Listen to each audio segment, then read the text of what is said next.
Déjà, le premier barrage d'Assouan avait considérablement réduit la Nubie utile à quelques palmeraies et à quelques cultures estivales entre d'interminables villages reconstruits à la limite du premier lac de retenue.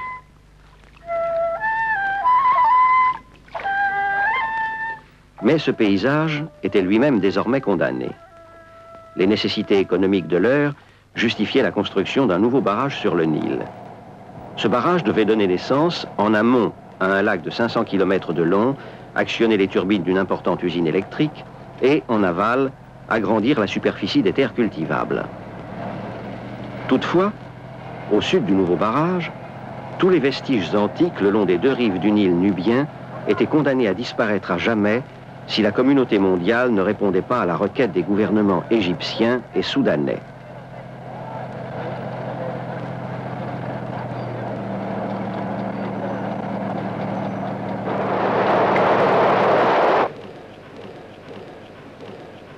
En mars 1960, au cours d'une cérémonie solennelle à l'UNESCO, un vibrant appel à la solidarité internationale fut lancé. Une protection universelle est due aux monuments de valeur universelle. Votre appel n'appartient pas à l'histoire de l'esprit parce qu'il veut sauver les temples de Nubie, mais parce qu'avec lui, la première civilisation mondiale revendique publiquement l'art mondial comme son indivisible héritage. Taillés dans le roc, les temples d'Abou Simbel se dressaient, abandonnés, à l'orée du désert de Nubie. Le grand temple, enfoui sous les sables, ne fut redécouvert qu'en 1813 par l'orientaliste suisse Ludwig Burckhardt. De ces temples situés au bord du Nil, non loin de la frontière du Soudan, le plus petit est dédié à la déesse Hathor. Sa façade est ornée de statues colossales de plus de 10 mètres, représentant le pharaon Ramsès II et son épouse Néfertari.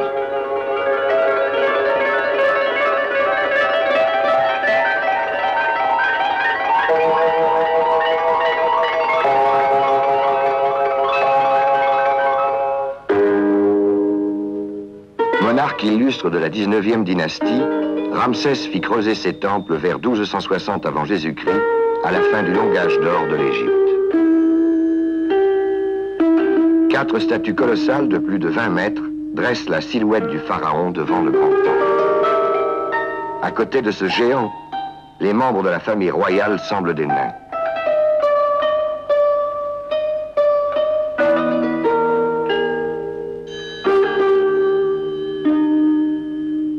Sur le mur extérieur, des bas-reliefs comptent la vie des hommes il y a 3000 ans.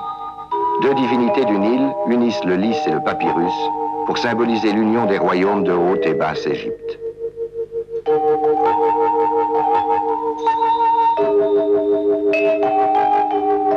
Outre les statues de la reine Néfertari et de ses enfants préférés, la façade du temple est ornée d'effigies symbolisant la grandeur du souverain et la révérence qu'il inspirait à ses ennemis.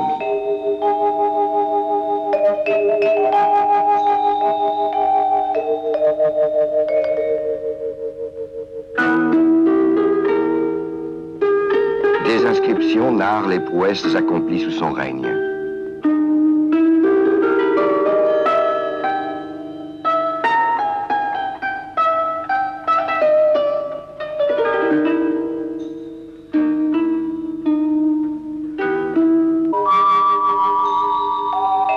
De longues files de guerriers enchaînés témoignent de ses succès militaires.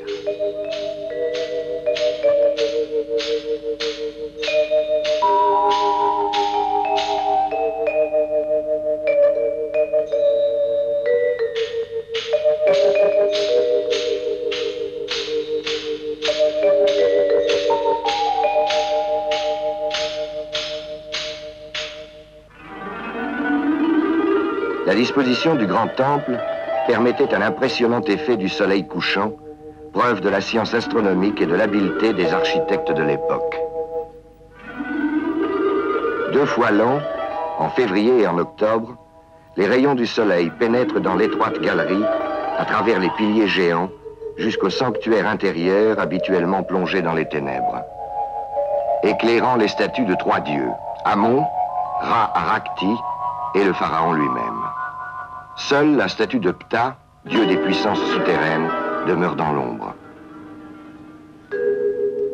Les colosses de la grande salle hypostyle ont plus de 8 mètres de hauteur et prêtent au pharaon les attributs du dieu Osiris. Des bas-reliefs coloriés disent la gloire du monarque. En 1285, Ramsès fit, en Syrie, preuve de sa valeur guerrière par la défaite qu'il infligea aux Hittites qui avaient envahi son royaume. Ces images de la puissance et de la gloire du grand pharaon témoignent aussi de l'incomparable talent des artistes de l'époque.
Ramsès, le roi vainqueur, apparaît sur d'autres bas-reliefs en monarque avisé recevant l'hommage de gratitude de son peuple, promulguant des lois et payant aux dieux le tribut convenable sous forme de sacrifices et d'actes de piété.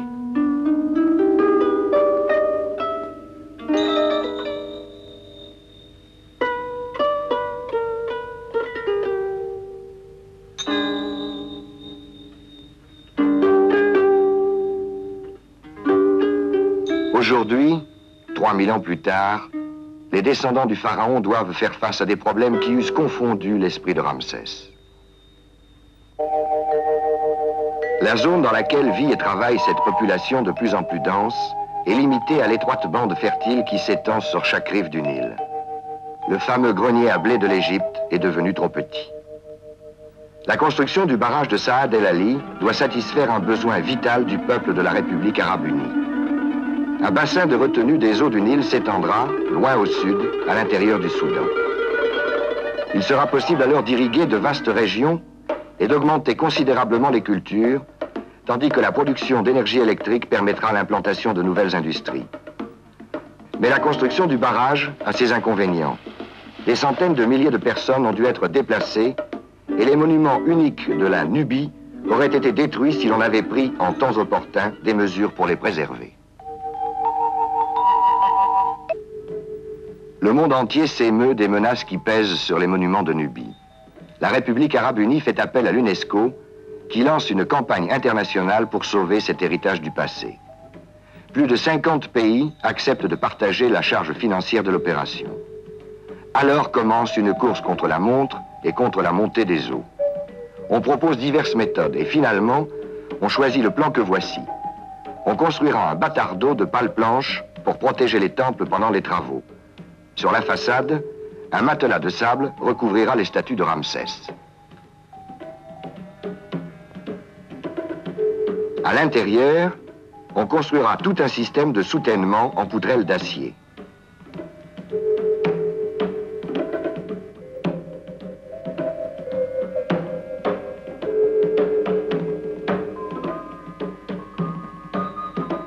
On déblayera enfin la roche entourant le temple, excepté une cuirasse de 80 cm.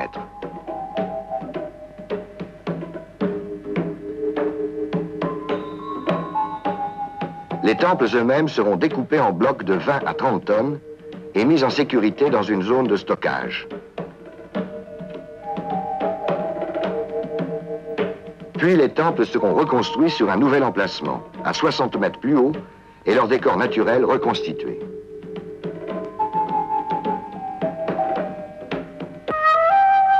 En novembre 1963, le consortium d'Abu Simbel, groupant des entreprises de travaux de 5 pays, reçoit le contrat pour le transport des temples. La mission est délicate. Le climat et l'éloignement augmentent les difficultés. La ville la plus proche, Assouan, est sur le Nil, en aval, à près de 300 km. Aucune route pour acheminer les matériaux, les machines, le ravitaillement. Un chargement vient-il d'Europe? Il lui faut 5 mois pour arriver. Le trajet du Caire exige 1 mois ou 2.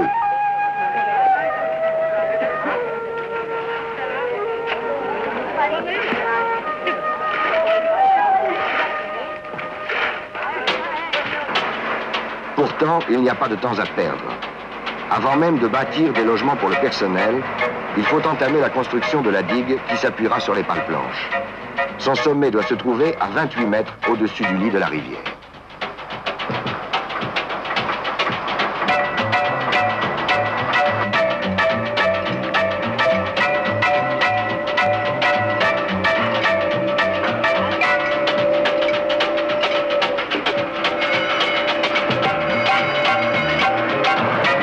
Début novembre 64, cette course contre la montre atteint une phase critique. Après des pluies abondantes en Éthiopie, le niveau du Nil s'élève jusqu'à 2 mètres du sommet de la digue. Partout, on travaille sans relâche.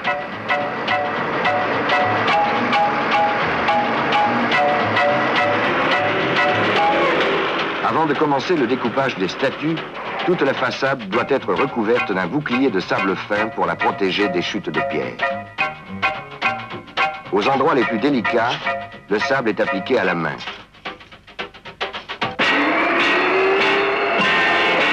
Les excavatrices spéciales se mettent à l'œuvre au-dessus du temple sur le plateau déblayé. Une garde empêche les gros blocs de choir sur le bouclier de sable protégeant la façade. Tous les déblais sont utilisés pour construire la digue.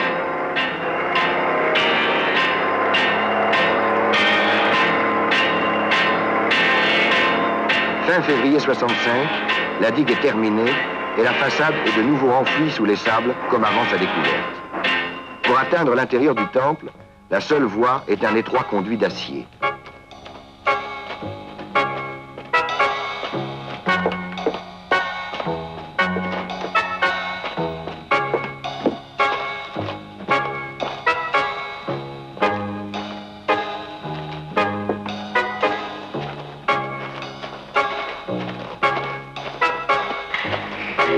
À l'intérieur des temples, 240 tonnes de poutrelles d'acier assurent le soutènement.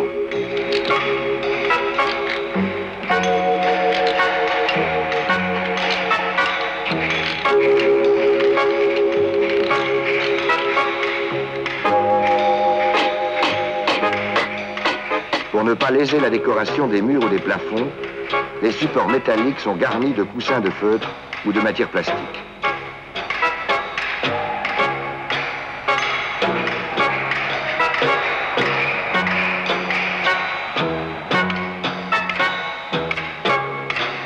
Chaque élément est numéroté pour que le réassemblage suive l'ordre inverse du démontage.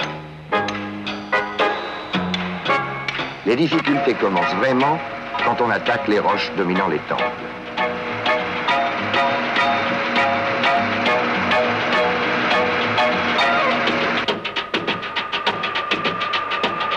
Le mouvement rapide des fils métalliques sépare d'énormes blocs.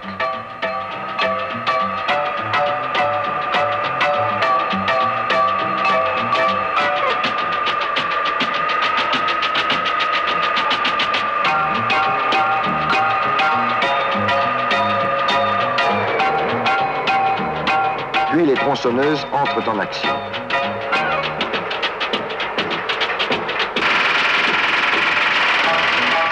Mais ce n'est encore qu'une répétition générale.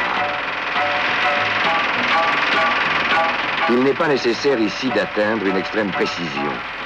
De larges traits sont tolérés.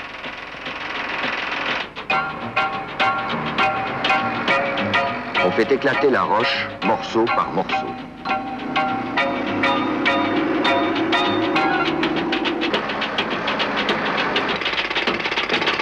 Les marteaux-piqueurs ne servent qu'à l'extérieur de la taille.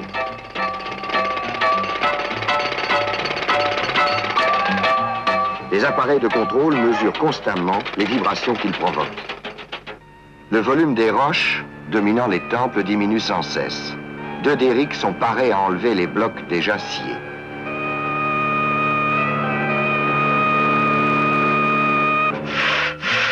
Et voici que commence la plus délicate des tâches. Les coupes si fines qu'elles doivent être faites à la main. La roche est si fragile que le seul contact de l'eau la réduirait en poussière. Chaque bloc doit être soigneusement marqué pour qu'on le remette exactement à sa place en reconstruisant les temples. 1047 blocs pour les monuments, 7700 blocs pour la masse rocheuse qui les entoure. Poids moyen des blocs, 20 à 30 tonnes. Pour transporter sans risque les blocs les plus lourds, on fore dans leur masse le logement des barres d'ancrage et on le garnit de résine synthétique afin d'absorber les efforts inopinés et excessifs.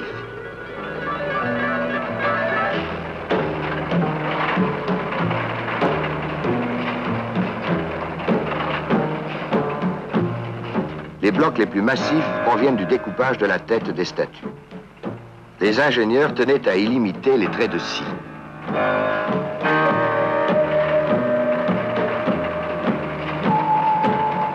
On a commencé par protéger les surfaces de coupe au moyen de revêtements plastiques.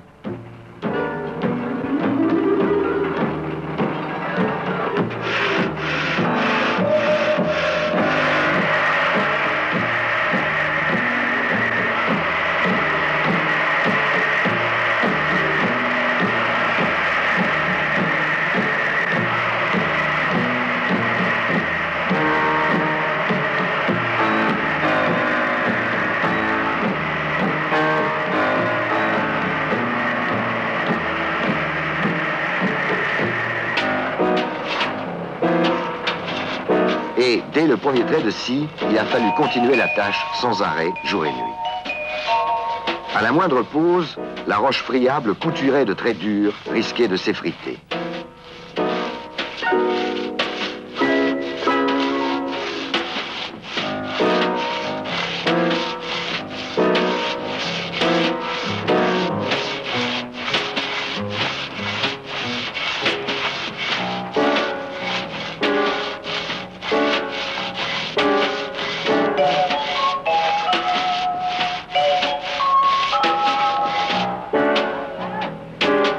Voici l'instant que journalistes et photographes ont attendu toute la nuit. Ramsès est amputé de son visage.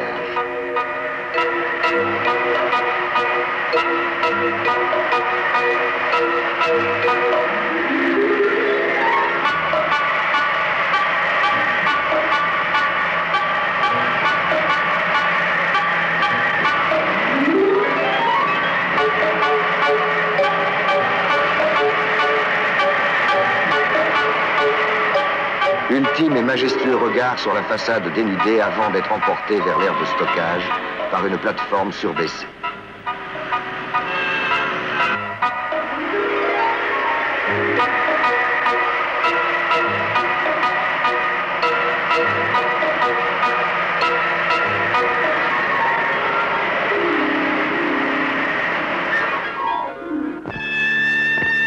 Les aires de stockage se trouvent à proximité de l'endroit où l'on reconstruira les temples. On note la position et le numéro de chaque bloc, comme on le ferait d'un livre dans une bibliothèque.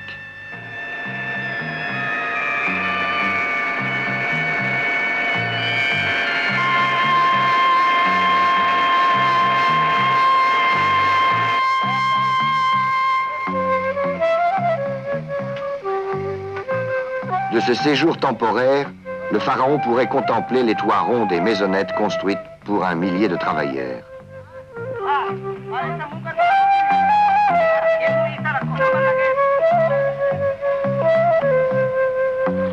Il pourrait même apercevoir la piscine et son eau limpide, vrai mirage dans le désert.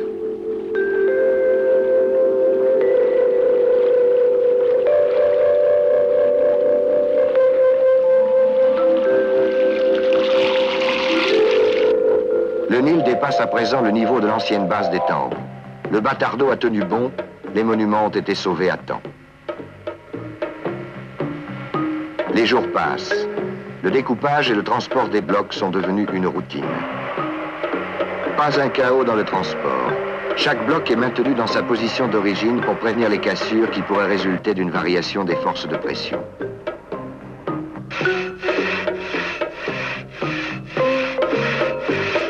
Dans l'intérieur du temple, le travail progresse rapidement.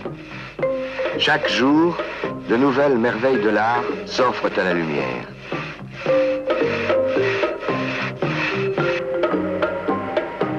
N'y a-t-il point un peu de crainte dans le regard que le divin pharaon semble jeter sur notre ère technicienne, notre ère qui le garde de tomber en poussière grâce à la résine synthétique?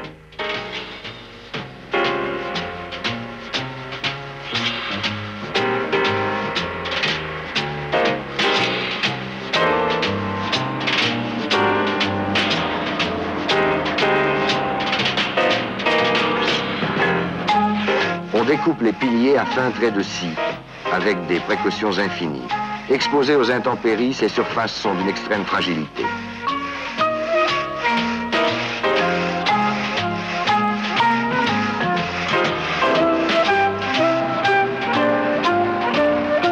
Désormais, même si les eaux devaient submerger la digue avant l'heure prévue, elles ne pourraient plus noyer que les pieds et les chevilles du pharaon.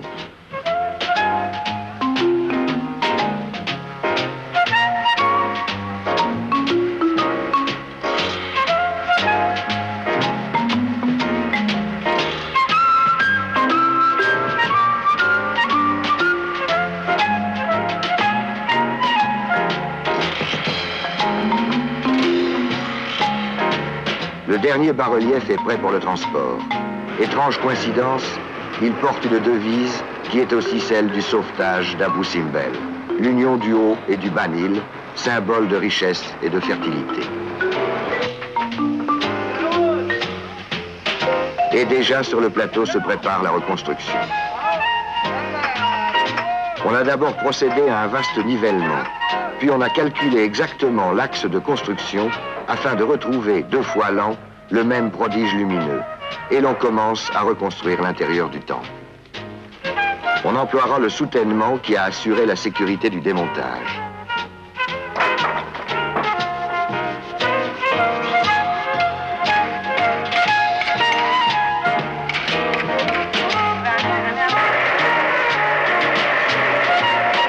L'assemblage des gros blocs des façades montre la précision du découpage. Cet assemblage s'accomplit aisément.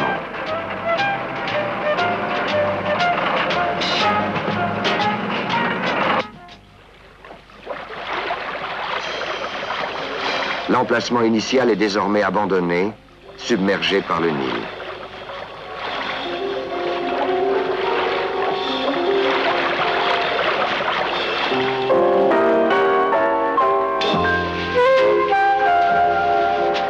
Mais à leur nouvel emplacement, les monuments ressuscitent à mesure que chaque bloc retrouve sa place.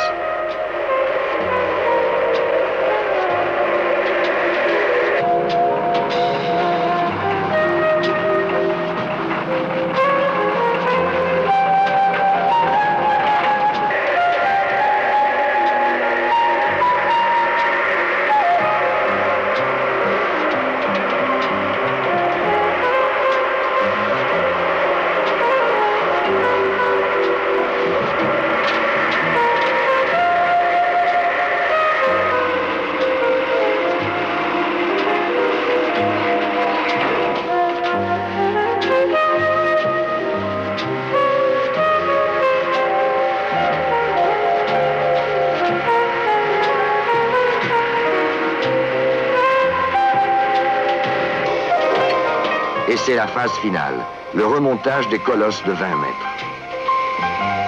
Le pharaon retrouve son visage, moment d'exaltation. On va savoir si l'œuvre est réussie, si les statues ont même apparence qu'avant l'opération.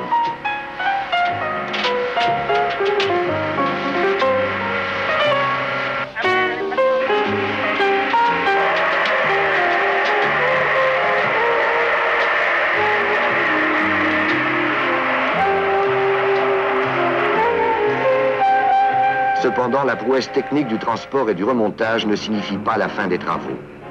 Le paysage rocheux, si caractéristique autour des temples, doit être reconstitué tel qu'il était. Il faudra donc le remodeler sur 12 000 mètres carrés et pour commencer, protéger les temples par des dômes de béton. Au-dessus du grand temple, la voûte a plus de 60 mètres de portée. Elle est faite de segments de béton larges d'1,80 m au sommet et de 2,30 m à la base. Cette construction géante a exigé 10 000 mètres cubes de béton. À son sommet, la voûte a 10 mètres d'épaisseur. Elle devra supporter une charge de pierre de 20 tonnes au mètre carré.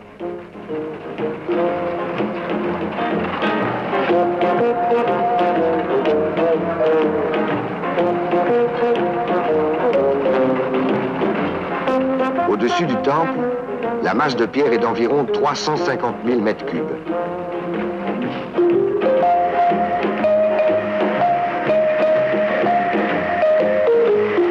Le dôme du petit temple, 3000 mètres cubes de béton, a une portée de 25 mètres.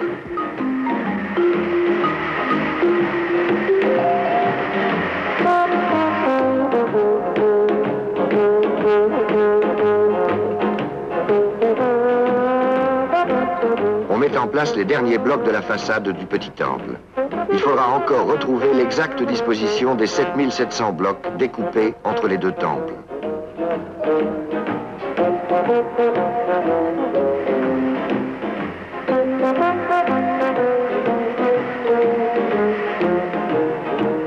Et voici les travaux de finition, de restauration sur le grand temple.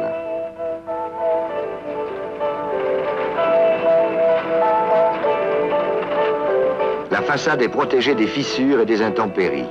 Il faut qu'elle puisse durer encore des siècles.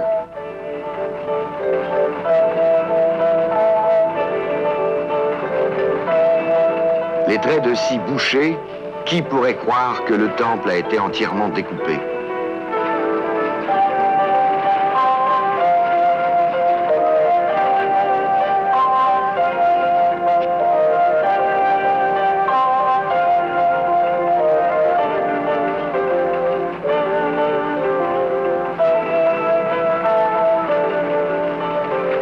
Voici les temples d'Abou Simbel, prêts à saluer de nouveau le lever du soleil.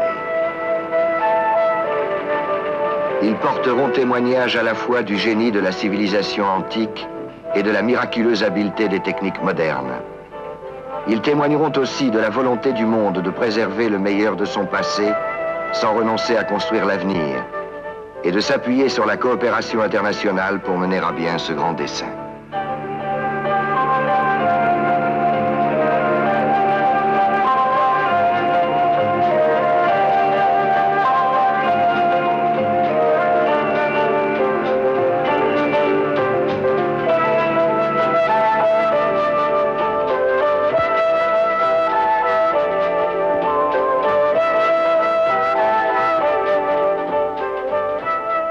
Dès 1960, la Nubie tout entière, en Égypte comme au Soudan, est devenue une véritable fourmilière bruissante. À Kalabcha, le gouvernement de la République fédérale d'Allemagne assure le démontage du temple ptolémaïque, un monument constitué de gros blocs de grès très souvent décorés sur l'une de leurs faces.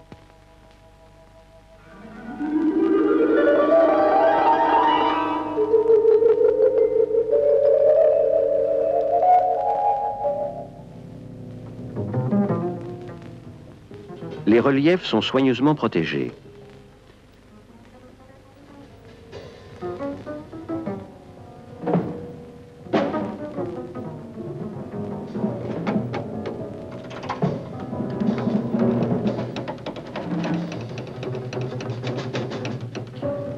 Les blocs sont déposés sur une barge qui les emporte à 60 km en aval.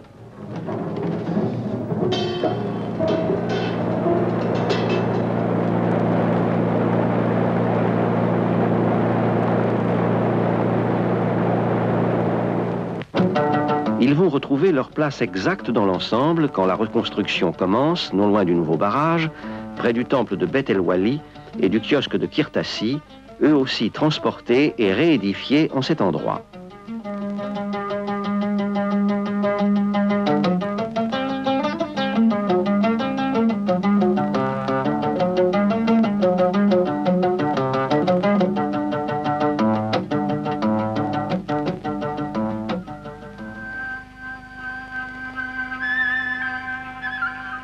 temple de Kalabsha est ainsi précautionneusement remonté avant d'être rouvert aux visiteurs.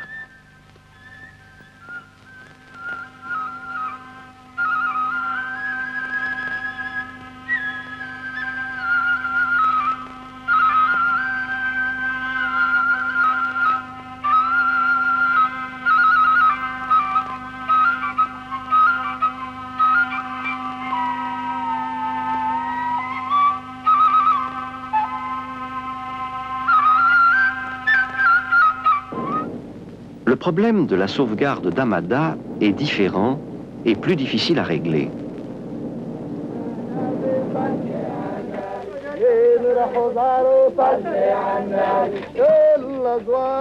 En effet, ce temple de la 18e dynastie, construit en petits blocs de grès, a la particularité d'avoir conservé souvent le plâtre peint qui recouvre les sculptures. Il s'agit donc de trouver la solution idéale pour transporter le monument sans détruire la couche de plâtre et ses couleurs. Il n'y en a qu'une, déplacer le temple en une seule masse. La France se charge de l'entreprise. Les colonnes et les angles sont protégés et la solidité de l'édifice, tant à l'intérieur qu'à l'extérieur, est assurée par des poutres en béton armé.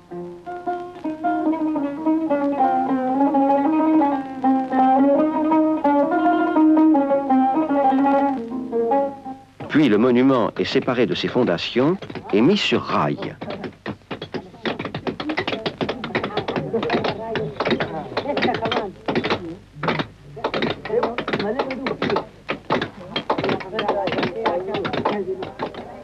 Pendant près de 6 mois, le temple d'Amada, ainsi coffré, fait les quelques 6 kilomètres qui le séparent de son nouveau site.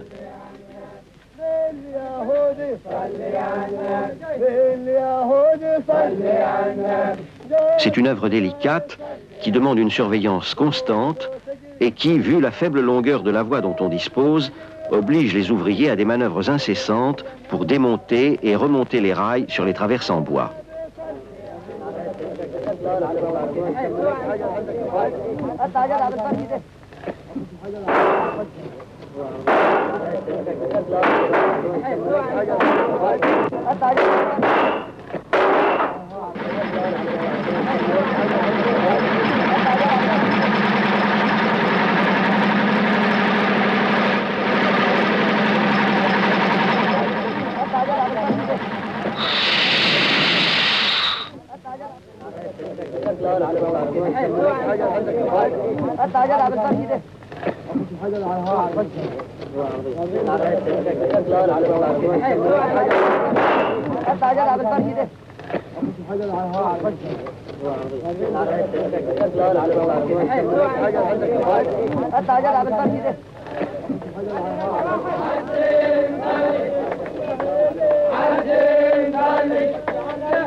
Amada, débarrassé de ses armatures et de ses poutres, se trouve maintenant près du temple de Der et de la tombe de Pénout, qui ont été reconstruits sur le même site. De son côté, le service des antiquités de l'Égypte prend en charge toute une série de monuments à transporter hors des atteintes des eaux.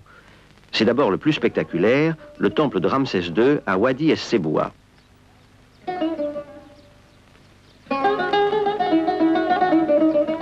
Une allée de sphinx couronnée mène aux pylônes, puis aux diverses salles.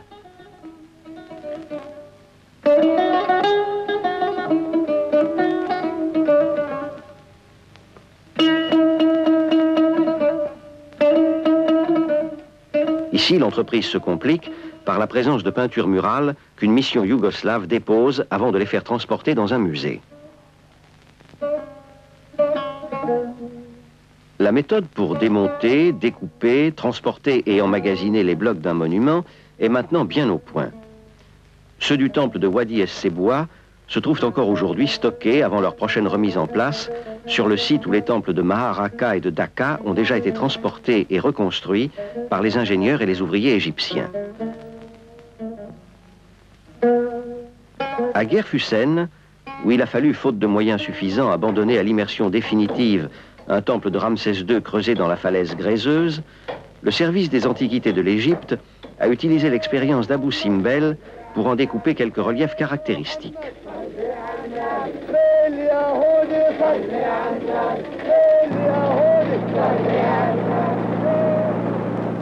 En revanche, à Der, il a entièrement scié, transporté et reconstruit près du temple d'Amada une autre œuvre à la gloire de Ramsès II.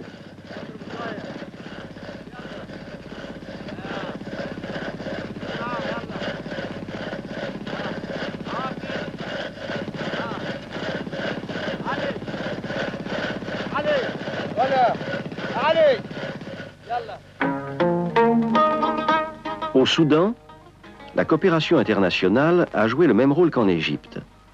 Le Royaume-Uni, les Pays-Bas et la Belgique ont assuré le démontage et le transfert des temples de Bouenne, de Semna-Est et de Semna-Ouest, ainsi que leur reconstruction près d'un bassin symbolisant le Nil dans le jardin du musée de Khartoum.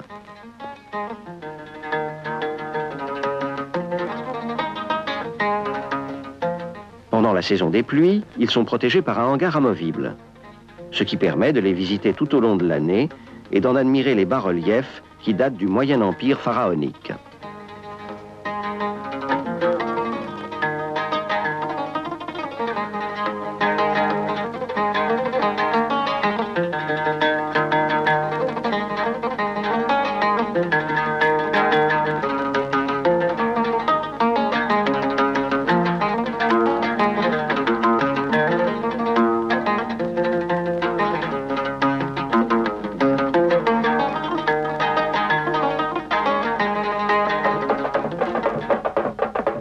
Si 50 nations ont répondu à l'appel de l'UNESCO pour sauvegarder par leur contribution les monuments nubiens, une vingtaine d'États ont, quand ils le pouvaient, accru leur coopération en subventionnant des missions de fouilles. Les archéologues du monde entier se sont donc retrouvés côte à côte dans la région menacée pour en explorer les vestiges. Moins heureux en Nubie égyptienne déjà prospectée au temps du premier barrage d'Assouan, ils ont obtenu de remarquables résultats en Nubie soudanaise, jusque-là peu connue.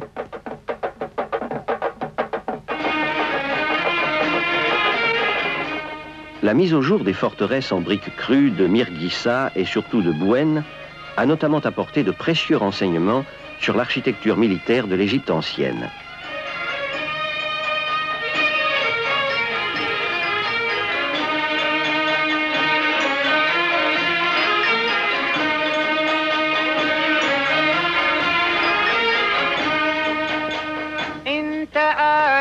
أنا بحبك وبحلف بك ولا ما عارف بالمرة أنا ناري.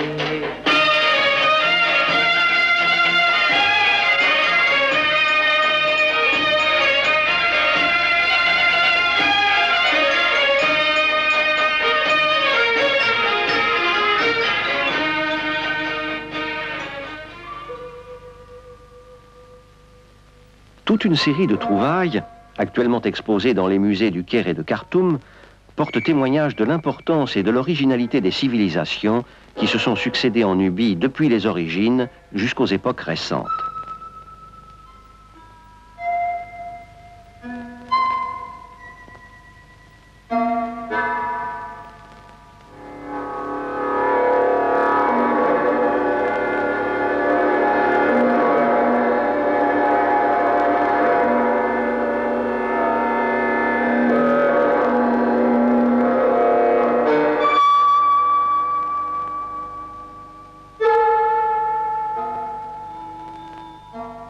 Nombreux sont les objets qui, à l'évidence, ont une étroite parenté de conception et d'exécution avec quelques-unes des plus belles réalisations de l'art africain.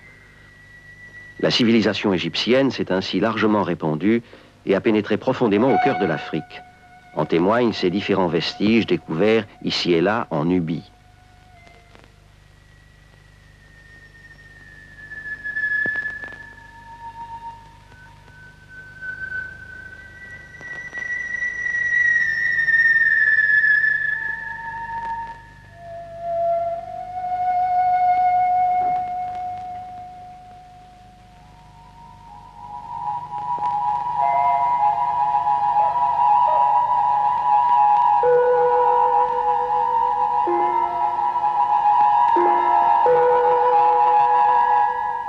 Les admirables peintures murales de la cathédrale de Faras, en Nubie soudanaise, ont été découvertes et déposées par la mission polonaise.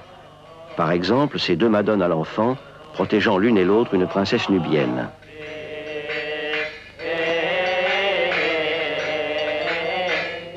Cette sainte, qu'on croirait peinte par Rouault.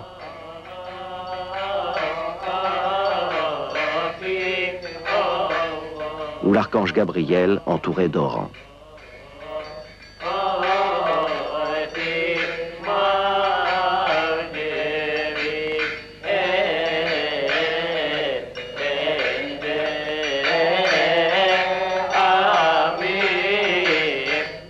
De même que le Soudan fit don à la Pologne de la moitié des peintures murales de Faras, de même l'Égypte montra sa gratitude envers les nations qui l'avaient aidé. C'est ainsi que les États-Unis ont pu reconstruire au Metropolitan Museum le petit temple de Dandour, autrefois situé au sud du temple de Kalabcha.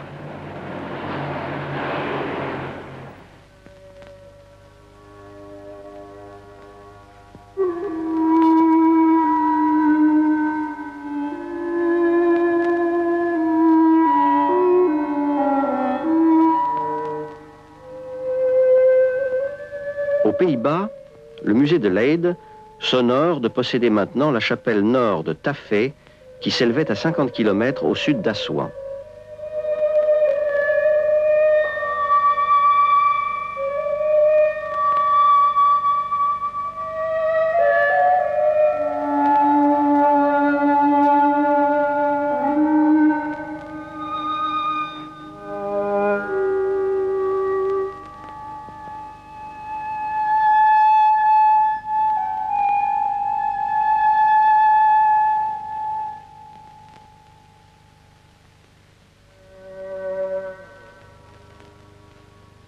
En Espagne, le temple de Débode est peut-être à Madrid, loin du ciel nubien.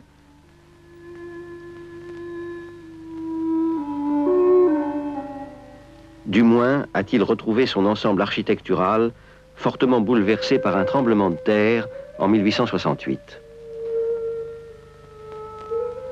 Toutefois, la campagne internationale pour la sauvegarde de la Nubie n'est pas encore achevée.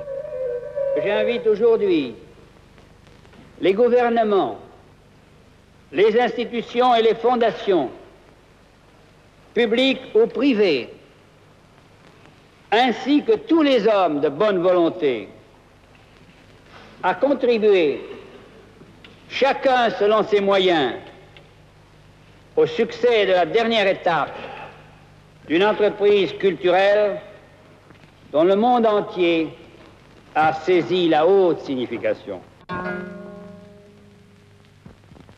Mais il reste une perle à sauver, la fameuse perle de l'Égypte dont parlaient les poètes du siècle dernier, Philae. Philae que les dieux modernes défient depuis le début du siècle avec un premier barrage édifié en aval. Chaque année, l'île, car il s'agit d'une île chargée de temples, disparaissait sous les eaux, mais pendant l'été, les vieilles pierres retrouvaient le jour. Maintenant, le dernier né des dieux de la vallée, le haut barrage, a arrêté de l'engloutir. Les monuments subissent une marée quotidienne du fait de la station hydroélectrique de l'ancien barrage. Entre les dieux morts mais éternels et les nouveaux dieux, y aura-t-il dialogue et paix, ou bien incompatibilité? L'île de Philae offre un spectre unique de styles architecturaux. La plus ancienne marque date du pharaon Nectanebo, qui régna vers le milieu du IVe siècle avant Jésus-Christ. Mais un hôtel remonterait au 7e siècle avant notre ère. Quant au monument le plus tardif, un splendide kiosque de style gréco-romain, il aurait été élevé sous l'empereur Trajan.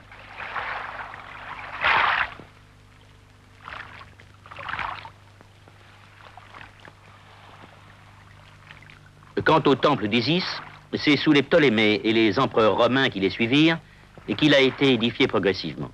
Les bas-reliefs de l'élégant pylône de ce temple classique représentent plusieurs divinités en rapport avec la légende d'Isis, la déesse de la fertilité, et de son époux Osiris, le roi de la terre.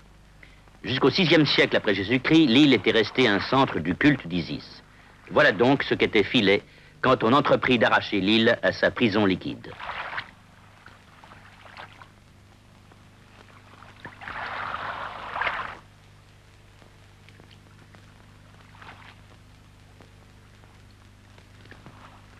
Beaucoup de solutions techniques avaient été proposées.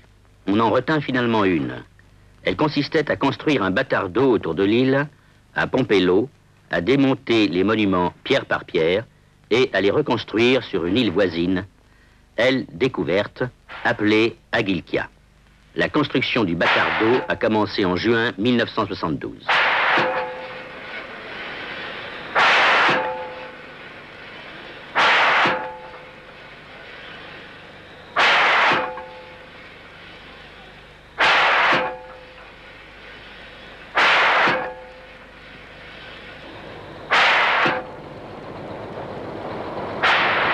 Le travail demanda 2 ans.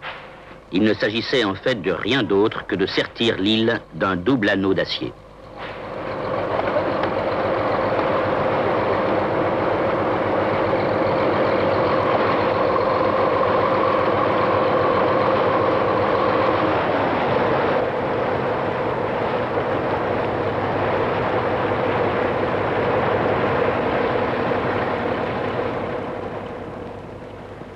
Du sable devait remplir la cavité entre les 2 anneaux. Tâche difficile, car les carrières de sable étaient éloignées de quelques 5 kilomètres. C'est en fait des milliers de tonnes de sable qu'il a fallu transporter par un procédé hydromécanique.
En avril 1974, le bâtard d'eau était terminé et l'île pouvait être asséchée. L'opération de drainage prit plusieurs mois.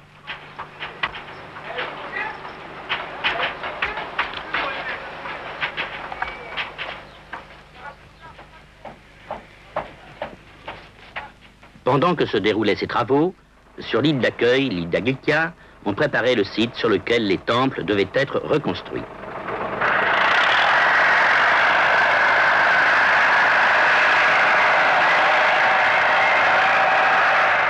Il fallait à certains endroits aplanir l'île, à d'autres l'élargir. Des paysagistes s'emploient à lui donner cette apparence d'île flottante qui avait fait la renommée de Philae.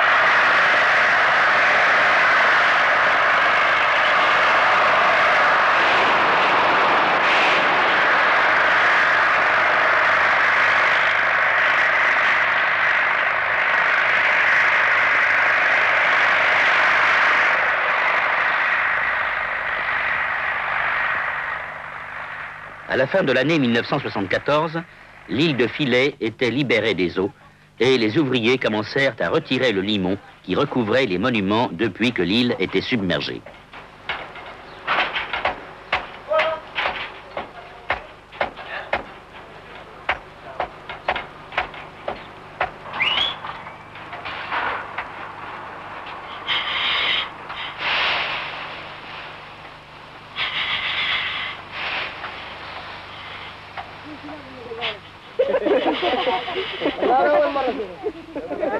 On constata alors des infiltrations. Il fallut encore des mois pour mener l'opération à bien. Mais il y avait toujours du limon, une couche atteignant 4 mètres par endroit.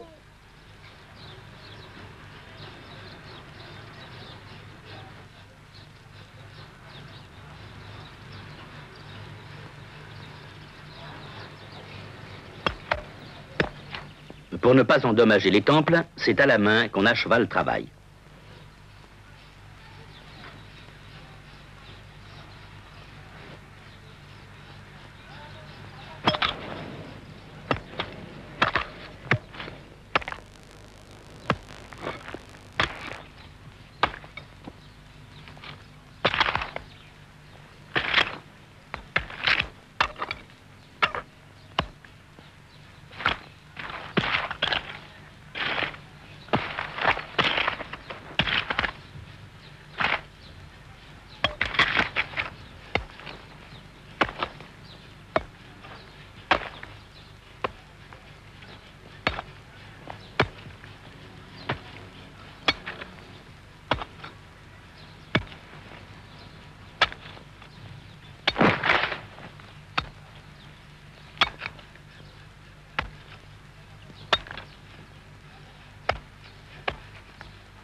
Le limon, une fois retiré, et les temples nettoyés, l'ensemble éclate dans sa beauté originelle.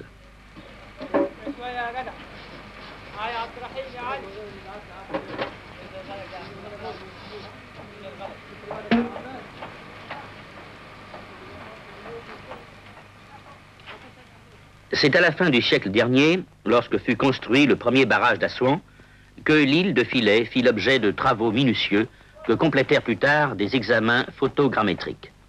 Mais les temples étant démontés et les fondations mises à nu, les archéologues ont une nouvelle page d'histoire à écrire, car il n'est pas impossible que des vestiges de monuments plus anciens réapparaissent. Il y a une grande richesse d'inscriptions sur l'île, et certaines d'entre elles, en écriture démotique, font maintenant l'objet de nouvelles collations.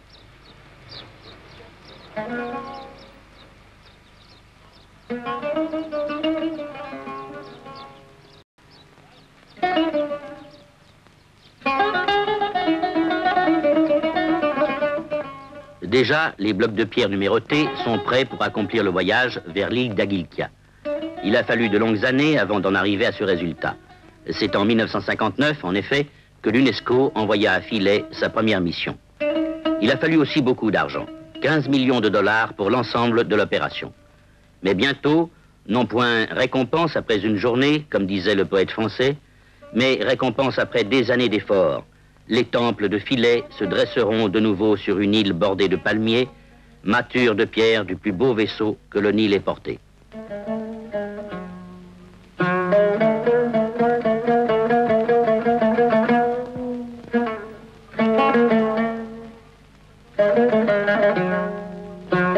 Au milieu des drames, des conflits, des divergences, des dissidences politiques ou religieuses, voilà que nous faisons renaître des temples bâtis il y a quelques milliers d'années par des rois, par des princes, et tout cela en vue de développer le sentiment de continuité historique.